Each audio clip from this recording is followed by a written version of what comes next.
Bonjour, chers élèves de la deuxième année Sciences et Technologies électriques. Je vais corriger avec vous l'examen national 2019 rattrapage. Partie analyse fonctionnelle plus transmettre. Le système objet d'étude était le système de traitement d'eau d'une piscine à abri, comme on voit sur l'image ici. Alors, dans la présentation, on va énoncer le besoin. L'eau de la piscine est un milieu vivant qui évolue sans cesse avec la température, le temps, la pollution, etc. Elle est nécessaire. Alors maintenant, je vais énoncer le besoin. Le besoin est une nécessité ou bien un désir éprouvé par l'utilisateur, bien sûr. Elle est nécessaire de contrôler. Alors le besoin, c'est contrôler, protéger le milieu par une bonne qualité de baignade. C'est la fonction du système étudié. Alors la fonction, c'est protéger le milieu. Alors, description et fonctionnement du système. Le système étudié comporte deux unités distinctes, une unité de traitement d'eau et une unité de protection, abri de piscine. Alors, cette unité, c'est l'objet d'étude de la partie transmettre. Elle contient trois volets, ici trois volets, entraînés en translation, guidés par des rails, entraînés par deux moteurs réducteurs ici, tandis que l'unité de traitement de l'eau, composée d'une pompe qui va pomper l'eau vers un filtre, qui va filtrer l'eau, puis une pompe à chaleur pour chauffer l'eau, puis une cellule d'électrolyse qui va produire le chlore, et enfin un régulateur automatique de pH. Contient ici deux mini-pompes, une sonde pour mesurer pH et une carte à électronique. Un microcontrôleur, bien sûr. Situation d'évaluation numéro 1. Analyse fonctionnelle partielle et motorisation du volet de l'abri. Analyse fonctionnelle partielle. À partir de présentation, de la description et de fonctionnement du système, complétez le diagramme SADT niveau A-0 ou bien A-0 de l'unité de protection abri de piscine, puis le diagramme phase partielle plutôt de système.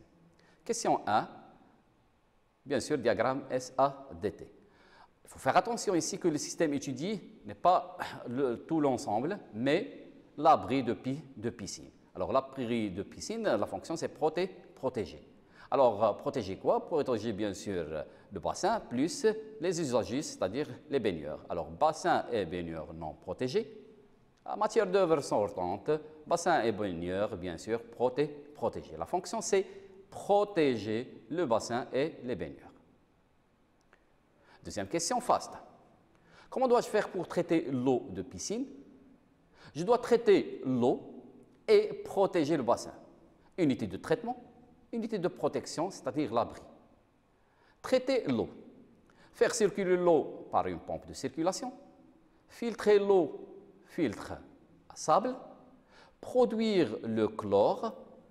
Alors, pour produire le chlore, on a utilisé une cellule d'électrolyse.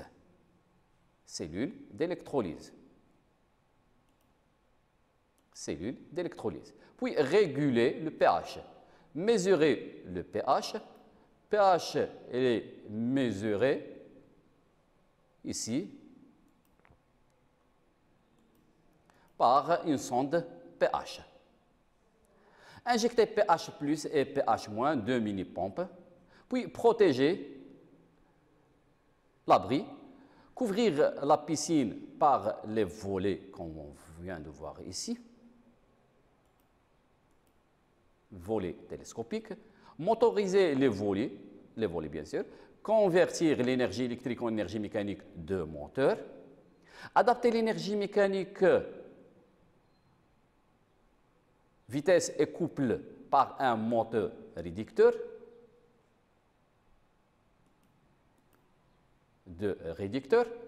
Puis, les rails, c'est pour guider en translation. Les rails ici, utilisés pour guider en translation. Guider en translation les roues. Tâche 2. Analyse et compréhension de moteur réducteur associé au volet moteur. Je vais utiliser les documents ressources 1 et 2, pages 11 et 12, pour répondre à ces questions. Compléter le tableau de liaison. puis compléter le tableau donnant la désignation et la fonction des pièces, non une fonction des pièces. Puis je vais répondre à une question, quel est l'intérêt d'utilisation d'un renvoi d'angle? Pour cela, je dois comprendre le fonctionnement du système. Alors, le système étudié, c'est le moteur réducteur. Moteur pour convertir bien sûr l'énergie électrique en énergie mécanique de rotation, puis le réducteur qui va adapter l'énergie mécanique de rotation pour entraîner une roue effecteur pour réaliser l'action sur les volets, c'est-à-dire déplacer les volets. Déplacer les volets dans ce sens pour couvrir le bassin, protéger le bassin, ou dans le sens opposé pour ouvrir le bassin, bien sûr. Alors, pour cela, on a utilisé un moteur plus réducteur. Le moteur ici non représenté dans cette représentation spatiale, qui va entraîner un pignon c'est un pignon conique, qui va entraîner une roue conique, bien sûr, liée en encastrement avec l'arbre par clavette, qui va entraîner l'arbre qui contient une partie taillée. On dit c'est un pignon arbré, 7, qui va entraîner une roue intermédiaire 11, guidée en rotation par un seul roulement.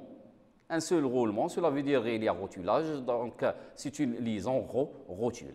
Alors 11 qui va entraîner, bien sûr, la roue 11 va entraîner la roue de sortie 15, qui est en encastrement avec l'arbre de sortie 25. Cette liaison est réalisée par clavette.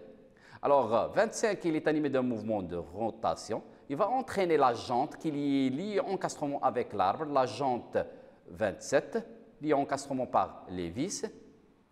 Et sur la jante, on a monté une roue en caoutchouc. Très bien. Alors, le dessin d'ensemble, maintenant, le moteur qui était non représenté ici, on a représenté que le carcasse, puis l'arbre moteur, 1, pignon moteur conique 2, qui va entraîner la roue 5, lié en encastrement avec l'arbre, liaison réalisée par clavette 6, guidé en rotation par roulement à billes à contact radial, puis cet arbre va entraîner la roue intermédiaire 11. Cette roue intermédiaire, il va entraîner enfin la roue 15. Cette roue 15, il est liée en encastrement avec l'arbre 25. Cette liaison réalisée par clavette plus un écrou à encoche plus une rondelle frein. L'ensemble est guidé en rotation par un roulement à billes à contact radial plus un roulement à aiguille repéré 20-24. L'arbre lié en encastrement avec la jante 27 par les vis d'assemblage 26 et bien sûr la roue en caoutchouc montée sur la jante. Alors maintenant, schéma cinématique plus le tableau de liaison. La première liaison, on m'a donné le nom de liaison, c'est une liaison rotule entre 11. 11, c'est un pignon ou bien une roue dentée. C'est la roue dentée qu'on a déjà notée intermédiaire 11. L'utilisation d'un seul roulement à billes à contact radial, la liaison est rotule. Rotule 3, rotation, 0, translation. Déjà représenté sur le dessin, plutôt le schéma cinématique. Deuxième liaison entre 2, c'est-à-dire pignon moteur, et 29, 34, etc., c'est le bâti. Alors, c'est une liaison pivot, guidée en rotation par roulement. Alors, liaison pivot, mais d'axe vertical, c'est-à-dire d'axe Y. Alors, il y a un seul mouvement de rotation selon Y, pivot, rotation selon Y, 0 rotation, 0 translation selon X et Z. Je vais dessiner maintenant le symbole de la liaison pivot verticale. Je vais dessiner l'arbre, puis l'alésage, les arrêts, et bien sûr, je dois lier le symbole avec le bâti.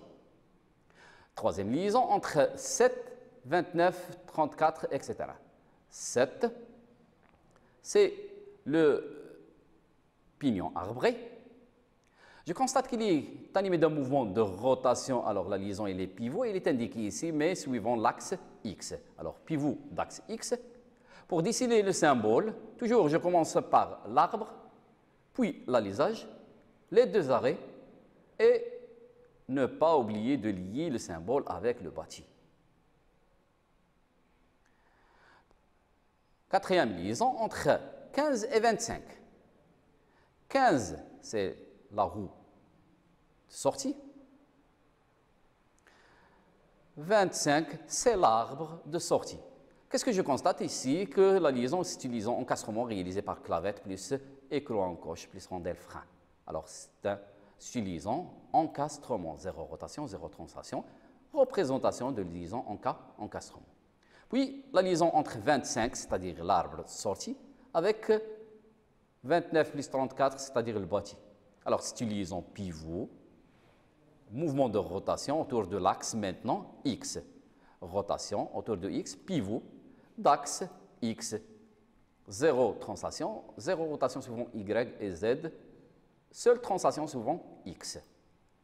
Représentation, je vais représenter l'arbre, puis l'alisage, les deux arrêts et sans oublier bien sûr de lier avec le bâti. Dernière liaison entre la roue plus jante et l'arbre de sortie, bien sûr, s'utilisant encastrement réalisé ici par des vis d'assemblage. Représentation de liaison en cas encastrement. Question 5. Quel est l'intérêt d'utilisation de système avec renvoi d'angle, engrenage conique? Bien sûr, c'est pour transmettre un mouvement de rotation entre deux arbres concurrents, c'est-à-dire perpendiculaires. Dans notre cas, on va étudier que les engrenages à denture conique perpendiculaire. Très bien. Troisième tâche, cinématique et transmission de puissance. La motorisation des volets, bien sûr, réalisée par deux motoréducteurs identiques. L'étude portera seulement sur un seul étage, sur un seul motoréducteur, à deux étages, bien sûr, sur le document ressource 1 et ressource 2.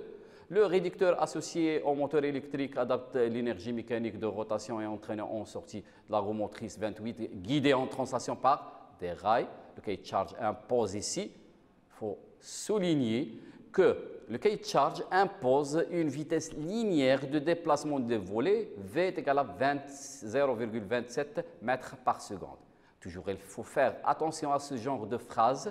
On indique qu'est-ce qu'il demande dans le cahier de charge fonctionnel. Alors, le cahier de charge fonctionnel impose une vitesse de déplacement de 0,27 mètres par seconde et un couple minimal sur la roue motrice de 85 Nm. C'est 28 mini est égal à 85 Nm.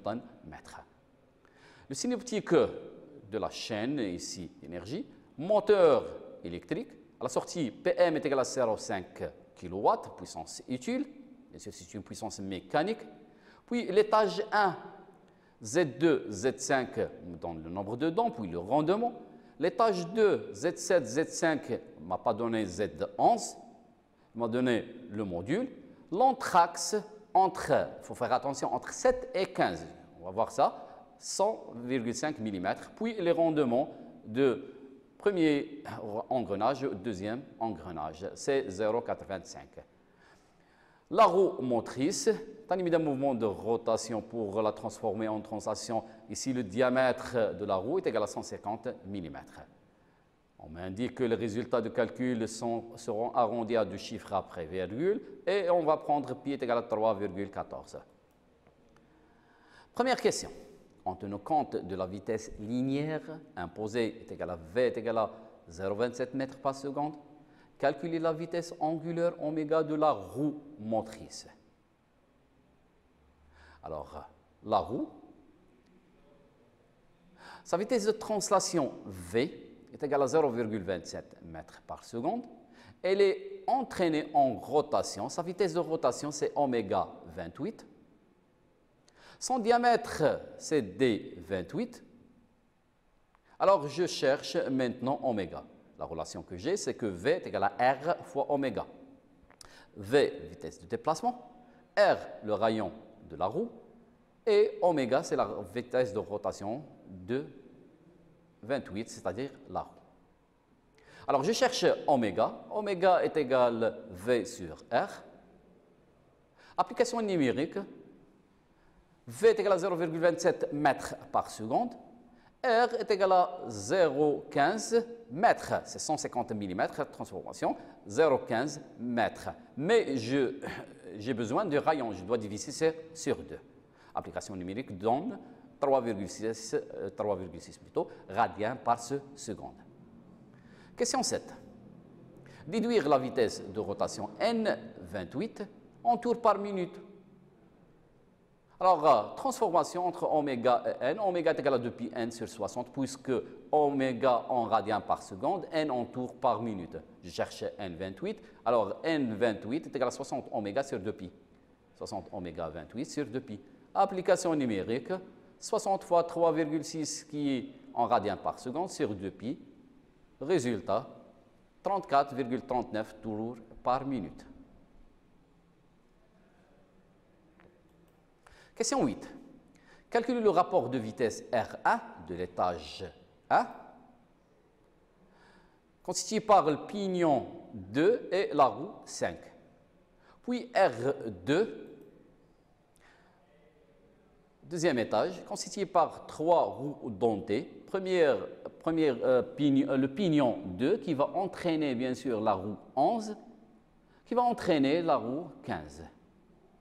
Alors, le premier rapport, simple, rapport de vitesse, est égal à la vitesse de sortie sur la vitesse d'entrée, vitesse de rotation bien sûr, ou bien nombre de dents ou diamètre d'entrée sur le nombre de dents ou diamètre de sortie.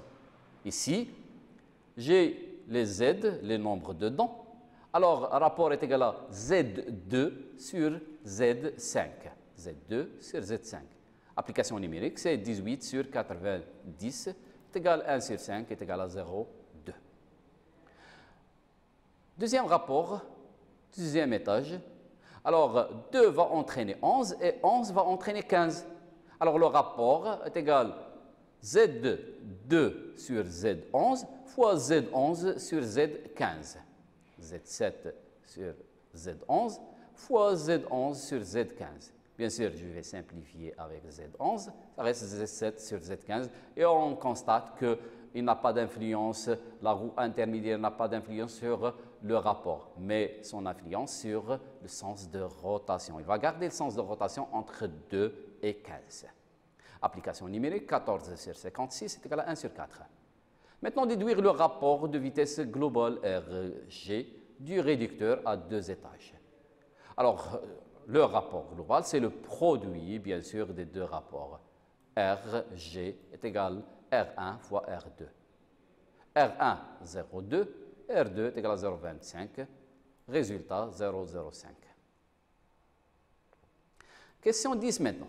Calculer le nombre de dents de Z1, Z11 plutôt, de la roue intermédiaire 11, de l'étage 2. Qu'est-ce que je possède ici? Z7 donné, Z15 aussi donné, mais l'inconnu ici, c'est Z11.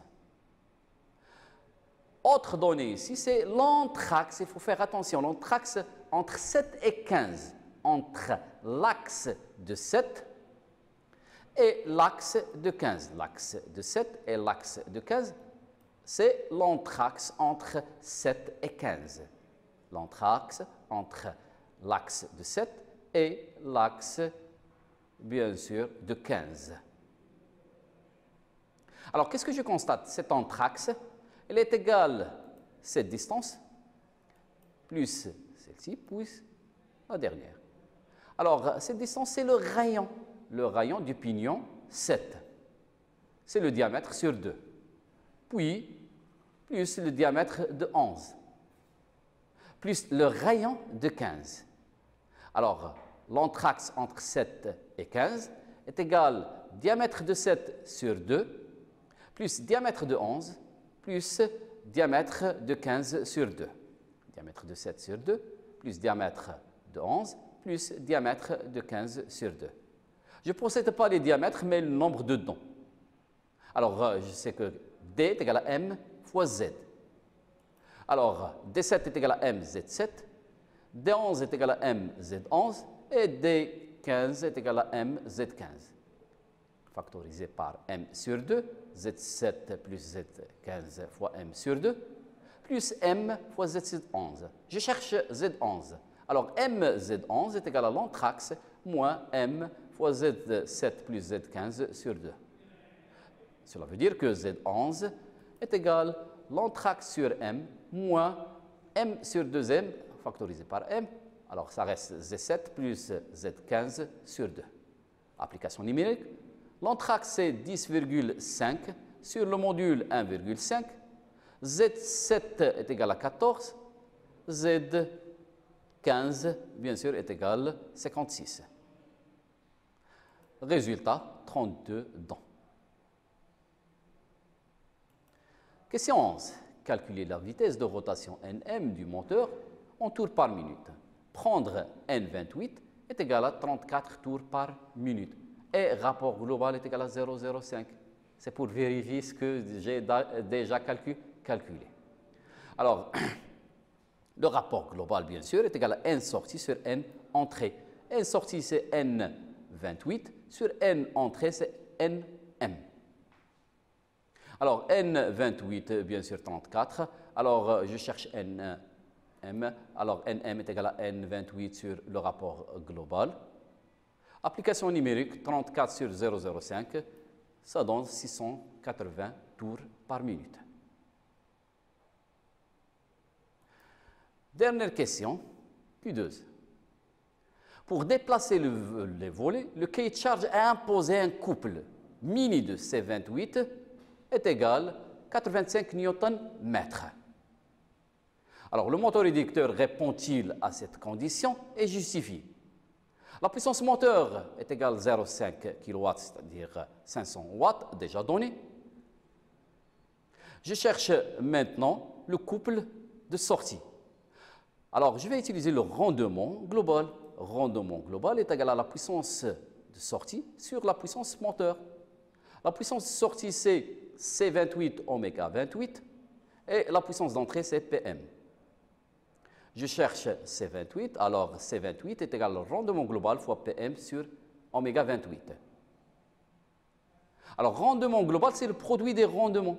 Alors, c'est égal au rendement 2 sur 5 premier étage fois rendement second étage, rendement de second étage 2 engrenages. Le premier 7, 11, puis 11, 5. Alors, cela veut dire rendement global est égal à le produit des rendements, rendement 2, 5, fois rendement 7, 11, fois rendement 11, 15. Bien sûr, fois la puissance du moteur, puissance utile. C'est une puissance mécanique. Sur oméga 20, 28. Application numérique, 0,9 rendement 2, 5, 0,425 rendement 7, 11 et 11, 15. Fois PM, qui est la puissance moteur, 0,5 kW, c'est 500 watts. Sur oméga, qui était égal à 3,6 radians par seconde.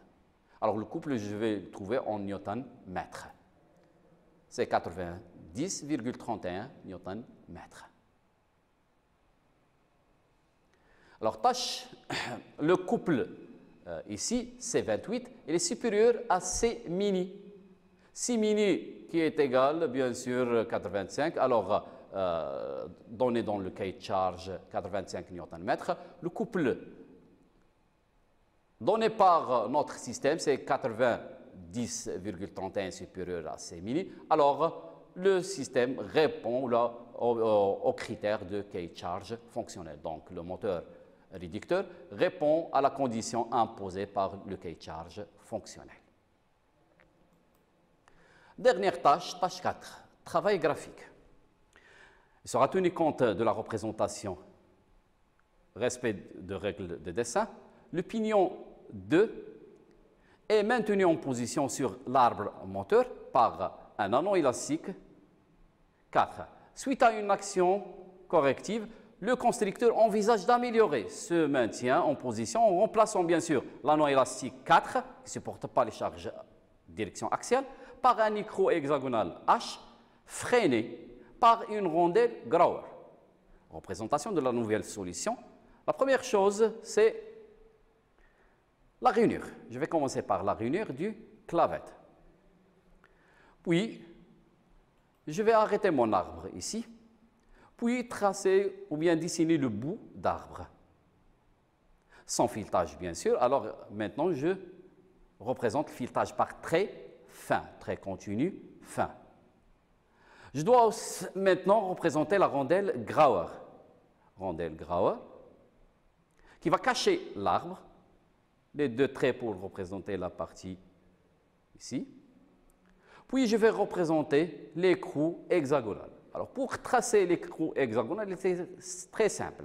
Je vais dessiner tout d'abord le premier arc, puis deux autres arcs de ce côté, symétriquement autre arc, puis compléter le dessin.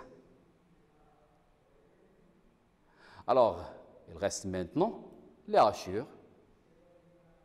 Et bien sûr, l'écrou va cacher la vis. Et quelques modifications ici, je dois représenter bien sûr la coupe partielle pour montrer la clavette. Et quelques retouches ici, c'est traits. Voilà, c'est la fin de cette partie. Et je vous invite à suivre la partie ATC et ADC, bien sûr avec les profs de génie électrique.